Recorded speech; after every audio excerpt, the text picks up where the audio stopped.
نبی اکرم نور مجسم شفیع معظم صلی اللہ تعالی علیہ وآلہ وسلم کے جو صحابہ کرام ہیں، اللہ تعالیٰ نے انہیں بڑی عظمتوں اور بڑی شانوں سے مالا مال فرمایا۔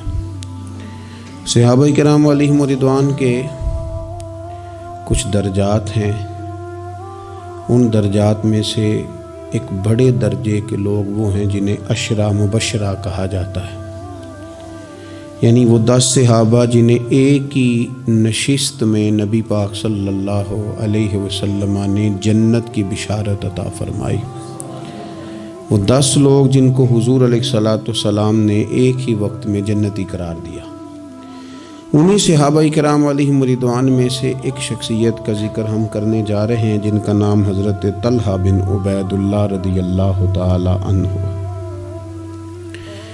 نبی پاک صلی اللہ تعالی علیہ وآلہ وسلم نے حضرت طلحہ بن عبید اللہ سے بڑی محبت فرمائی۔ بالکل شروع میں اسلام آپ نے قبول کر لیا تھا۔ واقعہ یوں ہوا، امام بہقی نے لکھا ہے کہ آپ بصرہ تشریف لے گئے تھے۔ وہاں ایک عیسائی پادری تھا، راہب تھا۔ چونکہ عیسائیوں نے اور یہودیوں نے تورات کے اندر نبی کریم صلی اللہ علیہ وسلم کی عظمتوں اور شانوں کو پڑھا ہوا تھا، تو وہ عیسائی بصرہ میں لوگوں سے یہ کہہ رہا تھا کہ اگر یہاں کوئی حرم کا شخص ملے تو اسے میرے پاس لاؤ۔ حضرت طلحہ بن عبید اللہ رضی اللہ تعالیٰ عنہ وہاں گئے ہوئے تھے۔ لوگ آپ کو پکڑ کے اس عیسائی راہب کے پاس لے گئے۔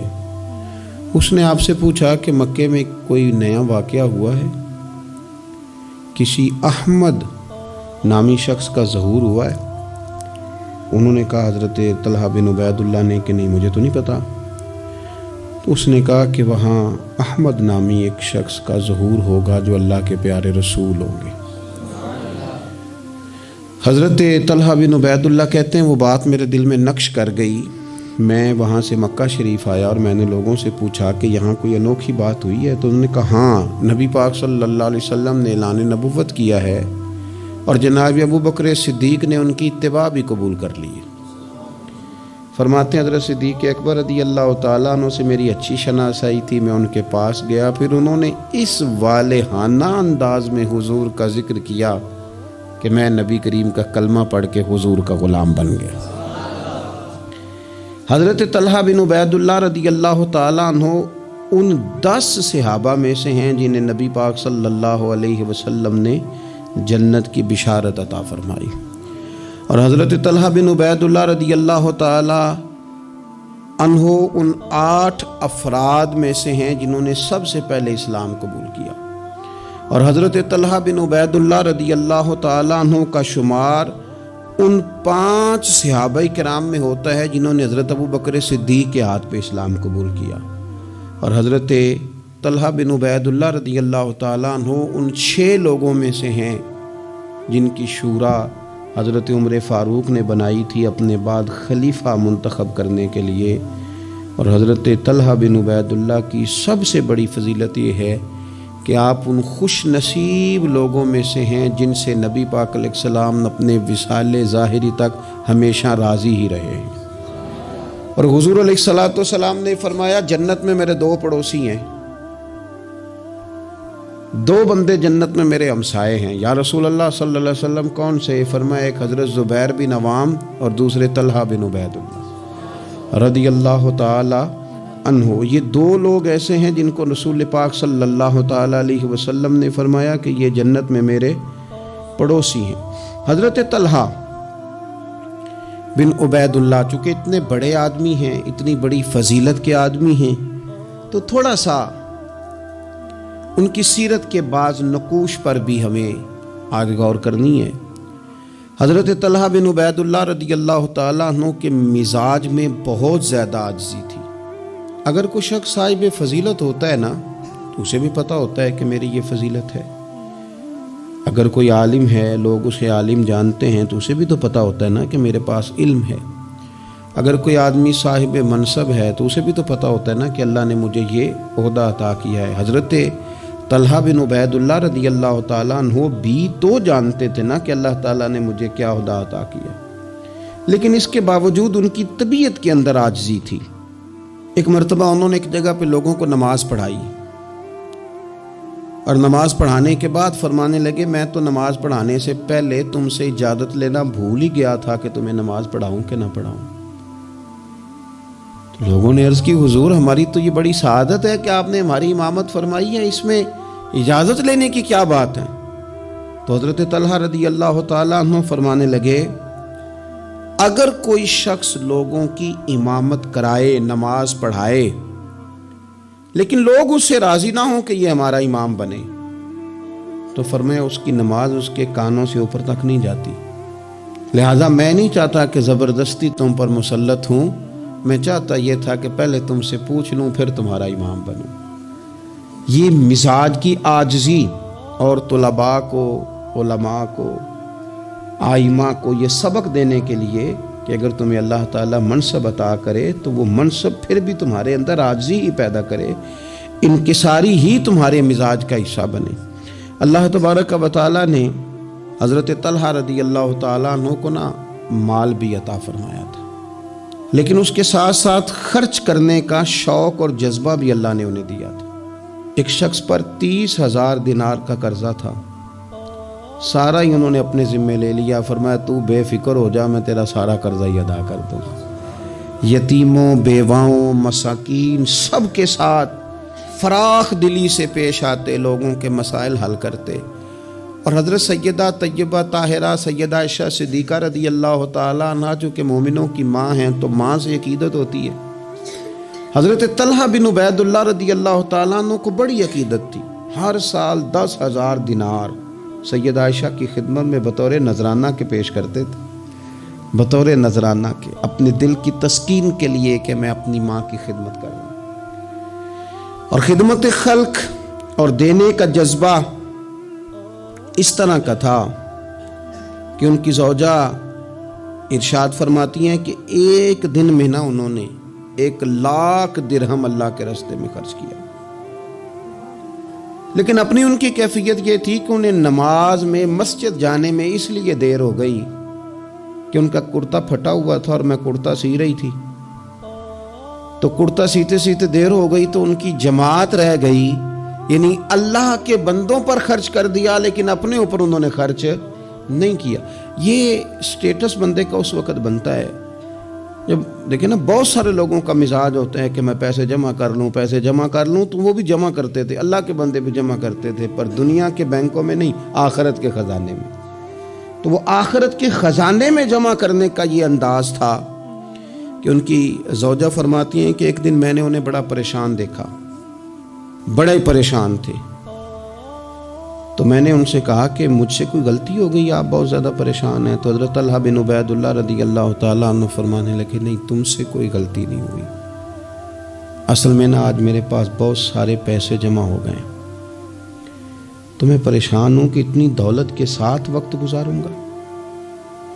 کتنی بلڈنگوں پہ راضی ہیں مسلمان، سرمایہ آتا کسے برا لگتا ہے، کس طرح لوگ پیسہ چھپا چھپا کے رکھتے ہیں، کس طرح لوگ اپنی بے نامی جائیدادیں بناتے ہیں، کیا ترتیب لوگ اختیار کرتے ہیں مال کو کسی طریقے سے سنبھال کے رکھا جائے، خرچ نہ ہو۔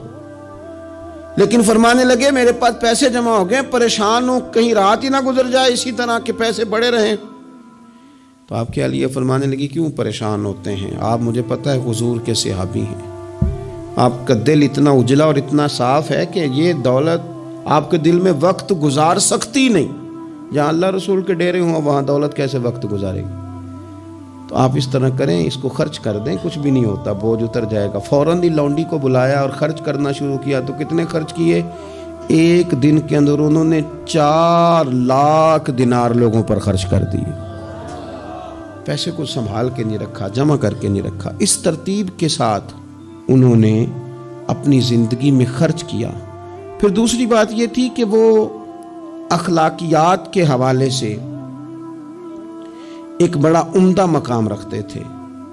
حضرت سیدنا کعب بن مالک رضی اللہ تعالیٰ عنہ کا بڑا مشہور واقعہ ہے کہ آپ غزوہ تبوک میں نہیں جا سکے تھے تو نبی پاک صلی اللہ تعالیٰ علیہ وسلم ناراض ہو گئے اور 50 دن تک رسول کریم صلی اللہ علیہ وسلم ناراض رہے۔ حضرت کعب بن مالک رضی اللہ تعالیٰ عنہ فرماتے ہیں کہ ظاہر ہے حضور ناراض تھے تو پھر مجھے لگتا تھا کہ سارا مدینہ ہی ناراض ہے، زمین و آسمان ناراض ہیں۔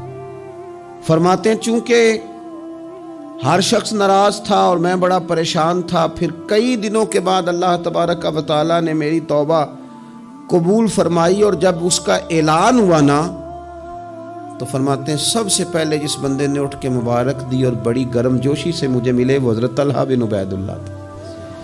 گویا انہیں اس بات کا شوق ہوا کہ دیکھو اللہ نے ہمارے اس بھائی کی توبہ کو قبول کر لیا ہے، اس پر فضل ہو گیا ہے۔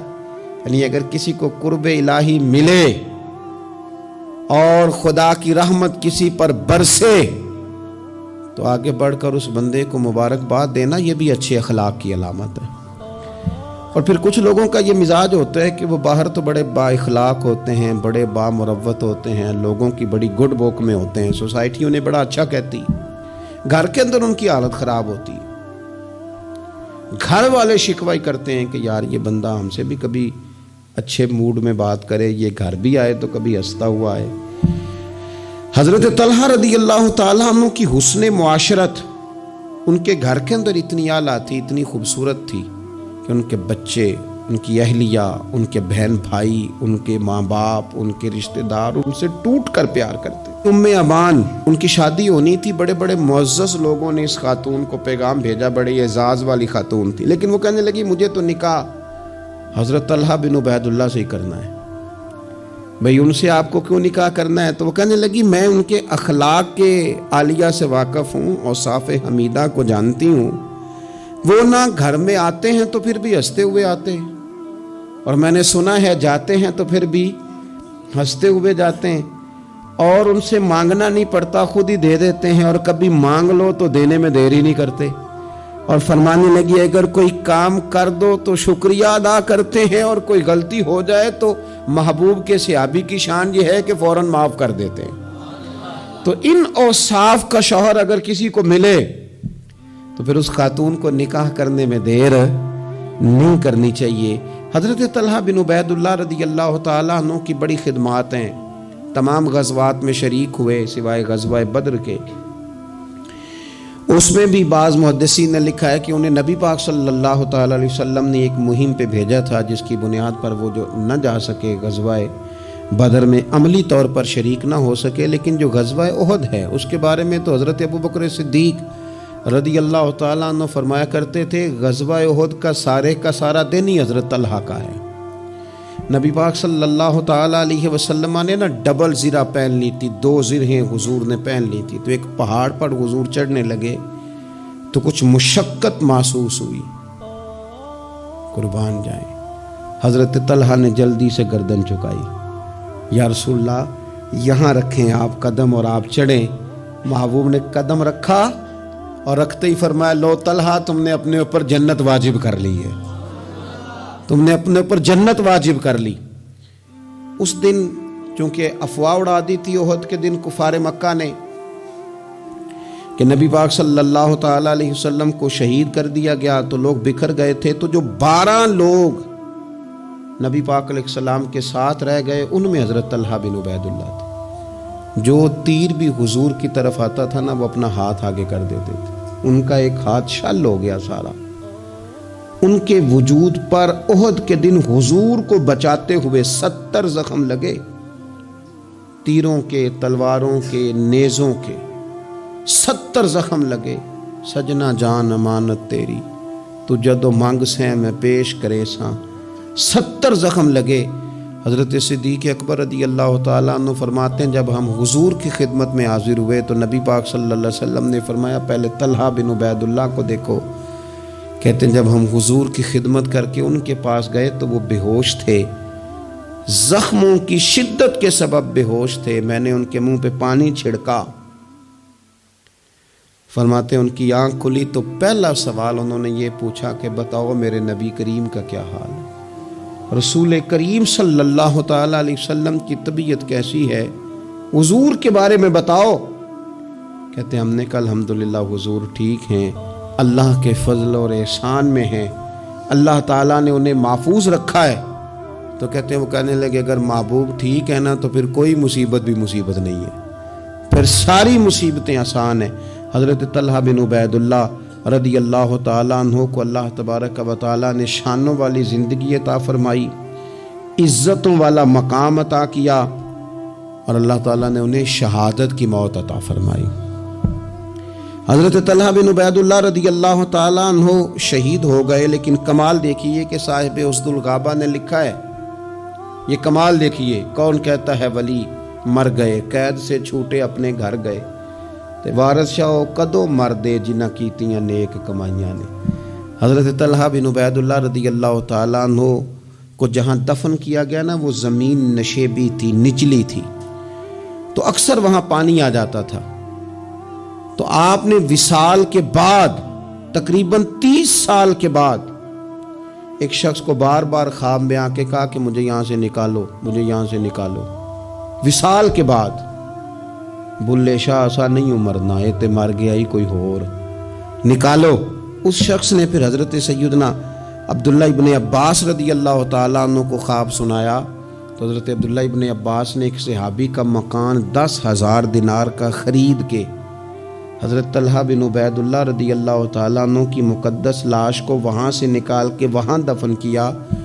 کہتے ہیں کہ 30 سال کے بعد ان کی مقدس لاش کو ایک جگہ سے دوسری جگہ منتقل کیا گیا، لیکن جسم اسی طرح ہی تر و تازہ تھا۔ بعد مرندے مکھڑا میرا ہو جاوے نا تازہ، سمجھ لینا محبوب میرے نے آن پڑھیا جنازہ۔ اسی طرح جسم تر و تازہ تھا، 30 سال کے بعد انہیں دوسری جگہ منتقل کیا گیا۔ یہ حال ہے ان کے غلاموں کا، تو پھر سرکار کا عالم کیا ہوگا؟ تو زندہ ہے واللہ، تو زندہ ہے واللہ، میرے چشم عالم سے چھپ جانے والے۔ اللہ تعالی ہمیں حضرت سیدنا طلحہ بن عبید اللہ رضی اللہ تعالیٰ عنہ کے فیض سے فیض یاب فرمائے۔ آخر دعوانا الحمدللہ رب